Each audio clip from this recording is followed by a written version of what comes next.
I'm a 34-year-old woman, a public school teacher living in a quiet suburb. I bought my first home when I was 27. It wasn't fancy, just a basic 3-bedroom with old carpet, peeling paint, and a cracked driveway. But I loved it because it was mine. I worked summer school, took on after-school tutoring, and even picked up weekend jobs for years to save up for it. When the time came, I paid for everything myself. Every inch of this place, from the walls I painted to the floors I sanded, has my work in it. When I told my parents I was buying the house, they offered to help with the down payment. I thanked them but said no. I knew what their help meant: control, conditions, and constant opinions disguised as generosity.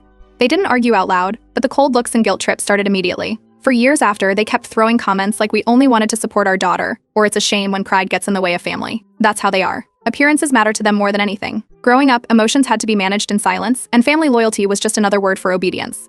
If you didn't follow the plan they had for you, then you were disrespecting the people who raised you. It's not that they're evil people, just the kind that views love as a transaction. 4 years ago, when I was 30, I became a licensed foster parent. That was something else they never understood. They said it was too much responsibility for someone single and warned me not to get too attached. Then Maya came into my life. She was 15 back then, quiet, withdrawn, and used to being shuffled around. Her previous placements were chaotic. She came with one duffel bag, a pile of school absences, and zero trust in adults. We didn't bond overnight. It took months of steady routines, small steps, and proving I wasn't going to leave. But eventually, we settled into something real. I started looking forward to cooking dinner for two, watching old movies on the couch, and hearing her rant about whatever was going on at school. She had her own room, decorated exactly how she wanted. She brought color and life into a house that had only known silence before her. I never formally adopted her, but she became my daughter in every real way. My parents met her a few times. They were never openly rude, but I could feel the tension. They asked weird questions about her background, made passive comments about temporary guests, and never invited her to any family events. Behind my back, they'd refer to her as a project or ask when I planned to return to normal. Maya turned 18 last year. She aged out of the foster system, but I told her she could stay here as long as she needed. She had just started community college nearby, and I wanted her to have stability without worrying about rent or moving again. That's when my parents started circling back, this time with talk about legacy planning. They brought it up casually at first. Something about how I should prepare for the future by putting the house in their name to streamline inheritance. I shut it down immediately. The house was mine. I paid for it. I renovated it. I wasn't giving anyone else a say in it, especially not people who never helped build it. They didn't let it go. The next time we spoke, they said it wasn't safe for me to be making legal decisions influenced by someone with no blood connection. They claimed I was putting their future at risk by not protecting family assets. According to them, Maya shouldn't be living in a property that would eventually become family inheritance. That's when I realized how deep their entitlement ran. In their minds, the house wasn't really mine. It was a placeholder until they could convince me to hand it over. I told them, flat out, that Maya was my family. They had no say in my home, my decisions, or who lived here. They tried to guilt me, calling it a betrayal, saying I was choosing a stranger over the people who raised me. I reminded them that I bought this house alone, maintain it alone, and that no one else had ever put a dollar into it. That was the last real conversation we had. After that, they started distancing themselves. No more calls, no invitations, no check-ins. But before going silent, they made one thing very clear. They didn't consider Maya part of anything that should be passed down. It wasn't even about money at that point. It was about their belief that family is only defined by blood, obedience, and legacy. Anything outside that box doesn't count to them. I didn't chase them. I didn't try to explain anything again.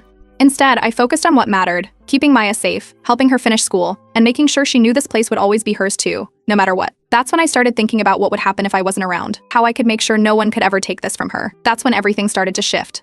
It started a few weeks after I cut off contact with my parents. Maya had the day off from school and was home alone. I was at work grading papers when my phone started ringing nonstop. I checked my screen and saw 6 missed calls, all from Maya. When I finally picked up, her voice was shaky.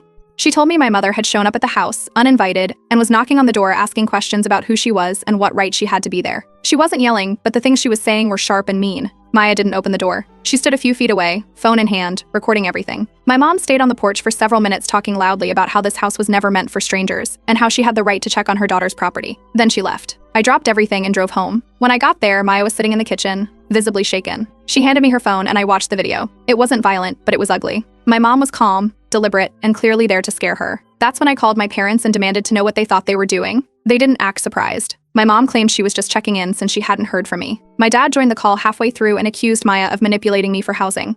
They both acted like it was their right to involve themselves in my life and in my home, because family doesn't let outsiders take over what belongs to them. I reminded them, again, that they never paid a single dollar for this house. I paid for everything: the down payment, the repairs, the taxes. I handled it all, and they had no legal or moral claim to it. My dad said something about how I was being emotionally exploited, and how one day I'd regret turning my back on family. Then he hung up. After that call, Maya sat me down and told me she didn't want to come between me and my parents. She said she could start looking for a room to rent near campus. I I stopped her right there. I told her this was her home too, and no one was going to push her out. Not now, not ever. That same night, I went online and ordered new locks for all the doors. I also bought a set of outdoor security cameras and set them up that weekend. I called my lawyer and told him what happened. He advised I make it crystal clear, legally, that no one else had a claim on the house, and that Maya had every right to live there. A week later, a letter arrived in the mail. It was from a lawyer representing my parents. Inside was a formal letter claiming the house had been a family gift and that I owed my parents restitution. It was filled with vague references to verbal promises and emotional commitments. I forwarded it to my real estate attorney, who responded immediately. He shut it down fast. There was no written agreement, no record of payment from my parents, no signature, no deed transfer, nothing. They had no leg to stand on. But he warned me, if they were willing to get lawyers involved, it might be time to think ahead. He suggested setting up a living trust to protect the property and name a beneficiary. That night, I sat down with Maya. We didn't talk about the drama or my parents. I asked her where she saw herself in 5 years. She looked confused at first, like I was preparing her for something, but I told her I wasn't trying to send her away. I wanted her to dream bigger, to start thinking about the kind of life she wanted to build. Then I asked her if she would ever want this house to be hers. It's not as a kind gesture, not just emotionally, actually hers in writing, in the law, in the future. She got quiet. Her eyes watered. She asked if I was serious. I told her I was. We didn't make any decisions that night, but the next morning we talked again. She said she didn't know if she was ready, but she was honored. We agreed to start the process slowly, first by setting up a trust with her as the sole beneficiary, and then revisiting co-ownership if she decided to stay long-term. That was the first time we talked about the future without fear. We weren't just surviving together anymore. We were building something. The paperwork started the next week. My lawyer began drafting documents to protect the property from any future claims. Maya's name wouldn't be on the deed just yet, but the trust would make sure everything passed directly to her without any court process if something ever happened to me. Until then, I remained the sole legal owner. From that point forward, things changed. Maya stopped talking about moving out. She started talking about painting her room a new color, about planting flowers in the front yard, about maybe adopting a cat next semester. There was a shift in the air. The house didn't just feel like mine anymore. It felt like ours. And I wasn't going to let anyone take that from us. The first thing I did was update my will. I sat down with my lawyer and made it official the house would go to Maya, no probate, no middlemen, no loopholes. Everything would pass directly to her. I didn't tell anyone in my family. I knew it would start another fire, and I wasn't interested in explaining myself anymore. But somehow they found out. It started with a cousin, someone I hadn't spoken to in over a year, suddenly reaching out. She sent a long message asking if it was true I was cutting out my own blood to give everything to someone I didn't even give birth to. I didn't argue. I just told her Maya was my family, and that was enough. The next thing was an invite. One of my aunts was hosting a family dinner and said it would mean a lot if I came. No reason, just to catch up. Against my better judgment, I agreed to meet them at a neutral location, hoping it might just be a normal meal. As soon as I walked into the dining room, I knew what it really was. The seating arrangement, the quiet looks, the way the conversation kept circling back to legacy and family unity. Someone even brought up how important it is to think carefully before making permanent legal decisions. I didn't even sit down. I told them I wasn't interested in a lecture disguised as a meal and left. That was the last time I walked into a room expecting family and finding a strategy meeting. A few days later, Maya pulled me aside after class. She said someone had called her school, pretending to be a concerned relative. The caller said she was living in unsafe conditions and suggested someone from the school check on her. Luckily, the staff didn't buy it. They verified her status, found nothing wrong, and flagged the call as suspicious. When Maya told me, I asked her to request the records from the school. Sure enough, the number traced back to a landline that matched my parents' address. I contacted the school myself and shared the full backstory. They issued a formal notice. Neither of my parents were allowed to call, email, visit, or contact Maya in any form. Any future attempts would be escalated immediately. That was it for me. I blocked both of my parents' numbers. I removed them from my email. I locked down my social media. Then I called my lawyer again and told him to make the no contact terms part of the property trust. We rewrote the documents. If either of them tried to challenge anything again, they'd hit a legal wall before they even got started. We also finalized the trust language.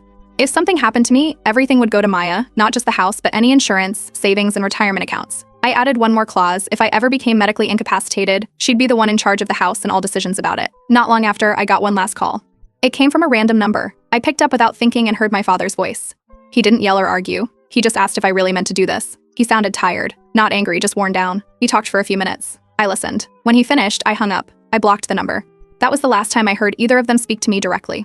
A few nights later, Maya and I were sitting on the porch. The air was warm. She was drinking tea, and I was flipping through a notebook with renovation ideas. We started talking about the kitchen. It hadn't been updated since the 90s, and she said she wanted to learn how to tile a backsplash. We decided we'd start in spring. No drama. No lectures. Just a regular conversation about a regular project. That porch used to be where I stood and braced myself when my parents pulled up. Now it's where we plan things. The next morning, she texted me a link to a video about budget kitchen makeovers. Later that day, she picked up a sketch pad and started drawing layout ideas. We weren't talking about escaping anymore. We were building. No one was watching us. No one was waiting to pounce. No one could take it from us. The silence didn't feel empty. It finally felt like peace. A few months after things went quiet, a distant uncle passed away. I hadn't spoken to him in years, but apparently he left behind a small inheritance to be divided among several relatives. The memorial service was scheduled for the following weekend. My parents assumed I'd show up. They even had a spot saved for me in the front row. I didn't go. Not because I didn't care that someone died, but because I knew it wasn't going to be a normal memorial.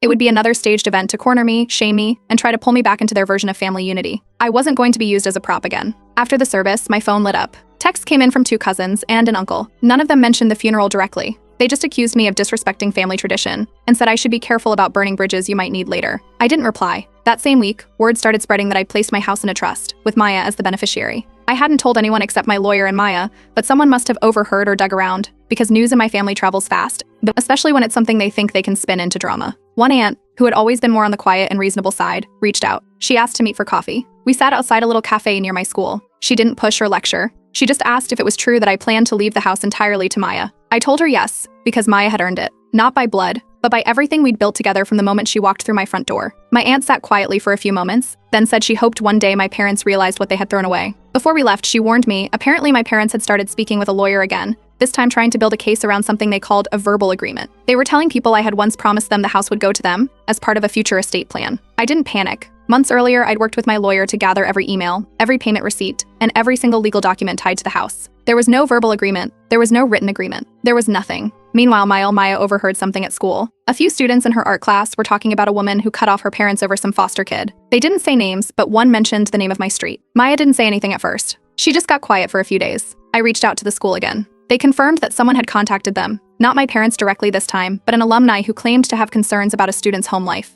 It was an obvious workaround. I submitted documentation about the previous contact bans, and the school responded fast. They issued a new order banning all third-party inquiries related to Maya's file if not directly from her or me. Even with the school stepping in, the situation took a toll on Maya. She started pulling back. Her room stayed clean, too clean. No sketchbooks lying around. No coffee mugs left on her nightstand. One night I came home and saw her bags open. Her art supplies were half packed. She said she didn't want to be the reason I lost everyone I grew up with, even though I told her I had already lost them long before she came into my life. I didn't argue. I didn't go into a speech. I just sat down on the floor next to her and said that whatever I'd lost, I would have lost anyway. That what she brought into my life mattered more than what anyone took out of it. She didn't answer. She just looked at me, then slowly started unpacking the bag. And just like that, we kept going. That spring, I started converting the basement into a studio apartment. It had always been just storage and an old laundry room, but I decided to turn it into something livable. It could be for Maya if she stayed after graduation, or it could be rented out as an extra income stream. I hired a contractor to handle the plumbing and electrical, but everything else, painting, floors, shelves, I handled on my own weekends. Word spread fast through the neighborhood. One neighbor asked if I was expanding for the family. Another asked if it was an in-law suite. I didn't answer either of them. A week later, I heard from a distant cousin. Then another. People I hadn't spoken to in years suddenly had opinions on what I was doing with our house. I hadn't realized how much gossip could come from a few delivery trucks and bags of concrete. Then one afternoon, while the workers were on lunch break and I was upstairs, someone managed to walk into the house through the one back door the contractor had temporarily left unlocked. It was one of my cousins, someone I hadn't seen in years. No text, no call, just drove up and let herself in. She was already halfway down the stairs to the basement, walking through the space like she owned it. I asked what she was doing there. She looked surprised, then casually said she assumed the family still had access. She was just curious about the changes. I told her to leave, and she did, but not before making it clear she didn't see anything wrong with showing up like that. After she left, Maya told me she didn't feel safe anymore. I couldn't blame her. I realized this wasn't just about awkward visits or family tension. This was about people who truly didn't believe boundaries applied to them, and who didn't see Maya as part of this house at all. That night, I added more security cameras. I had a privacy fence installed around the yard and reinforced all the exterior doors. My lawyer filed a formal trespassing notice against the cousin who came in. It wasn't aggressive. It was just a clear line. No more unannounced drop-ins, no more assumptions, no more gray areas. Oddly enough, that incident gave Maya some clarity. She'd always tried to give people the benefit of the doubt, but now she saw it for what it was. These people didn't just resent her, they erased her. That made the next piece of news even more important. She got accepted into a university out of state. She hesitated before telling me. She thought leaving might feel like abandoning the life we built. I told her she wasn't leaving, she was growing. That house wasn't a weight holding her back. It was a launch pad. We sat down and went over the trust again. I added a clause. If anything happened to me before she turned 30, the house would be hers outright. And if she came back after school, she'd become co-owner in writing. That same week, I got another letter. New attorney. Same last name. This one came from my parents' new legal rep. A formal request for mediation over the disputed property. No surprise there. They were still trying to spin a false narrative about ownership, hoping I'd give in. I passed the letter to my lawyer. He reviewed everything and said they had nothing. Still, we agreed to one session of mediation, though my lawyer warned it would likely be symbolic more than substantive. Not to patch things up, but to end it legally. No more letters. No more contact. Just closure. Maya didn't want to be involved, and I didn't want her to be either. She'd been dragged through enough already. The day before she left for college, she stood in the doorway with her bag slung over her shoulder and looked back at the living room. She didn't cry or make a speech. She just smiled and said, "Take care of our house." She walked out the front door like she owned the whole world. And I knew she wasn't just leaving. She was reclaiming everything that was ever denied to her. The mediation took place in a cold, beige conference room in a downtown office building. One long table, 2 lawyers, 3 silent water pitchers. My parents sat on one side with their attorney. I sat on the other with mine. The room was quiet except for the sound of papers shuffling and chairs creaking. No greetings. No eye contact. Just waiting for it to begin. Their lawyer started off with a folder full of printed emails. Most of them were years old, messages where I'd mentioned home repairs or family visits, things they were now trying to twist into evidence of some kind of verbal agreement. He brought up phrases like legacy and intent, saying it was clear that the house had been talked about as a shared family asset. My lawyer didn't even flinch. He pulled out our own stack of records, the title, the mortgage history, the deed, the trust documents. There was no written agreement, no transfer, no financial contribution from anyone but me. Everything was signed, dated, and filed. Legally, the house had always been mine, and emotionally, it hadn't belonged to them in years. Then the mediator asked the key question, what exactly were my parents hoping to get out of this, and whether there was any legal basis for such a request? Their answer was simple. They wanted either partial ownership of the house or a buyout based on its current market value. I said no. I didn't explain. I didn't try to soften it. Just no. My mother gave a speech. She talked about betrayal. She talked about how hard they worked to raise me. She called Maya a stranger and said it was sad that someone outside the bloodline was being handed something that was supposed to stay in the family. It went on for a few minutes. Nobody interrupted. I didn't respond. I wasn't going to argue with someone who believed love was something to be traded for property. My father didn't say a word. Not the whole time. He just stared down at the table with a look that made it clear he believed he was owed something, not by law, but by legacy. Like the house itself had somehow betrayed him by not falling into his hands. As the meeting came to a close, I made one offer. Not because I had to. Not because I felt guilty. I just wanted it done. I told them I'd agree to a one-time payment of $5,000 in exchange for them dropping any and all claims now and in the future. A legal closure. No more letters. No more lawyers. No more noise. They refused. My father stood up so fast his chair scraped the floor. He walked out without a word, unwilling to acknowledge that their entire claim had no legal foundation. My mother didn't follow right away. She stayed behind, just standing there like she was waiting for me to change my mind. I didn't. She left a minute later. 3 days passed. Then a letter arrived in the mail. A formal notice from their estate attorney. They'd updated their will. I had been removed entirely. No mention, no clause, no explanation. Just gone. I didn't even finish reading it. I shredded it and recycled the pieces. There was no anger, no sadness, just finality. That chapter didn't end with some big dramatic fight. It didn't end with anyone changing their mind. It ended quietly, with no one left trying to fix anything that was already broken. And the silence that followed? It didn't weigh me down this time. It just meant it was finally over. 2 months after mediation, everything was finalized. The trust became legally airtight, no loopholes, no contests, no future claims. The paperwork was signed, stamped, and recorded. Maya's name was officially added to the deed, not as a placeholder or a backup, but as co-owner. The house belonged to both of us now. We didn't celebrate with anything big, just takeout on the porch, burgers, fries, and the kind of silence that feels earned. Nothing loud, nothing showy, just the quiet knowing that no one could take this from us anymore. Before she left for university, Maya gave me a framed photo. It was one we took the day she moved in, standing in front of the house, both of us looking like we had no idea what was coming. On the back, she wrote, "You gave me a place to become myself."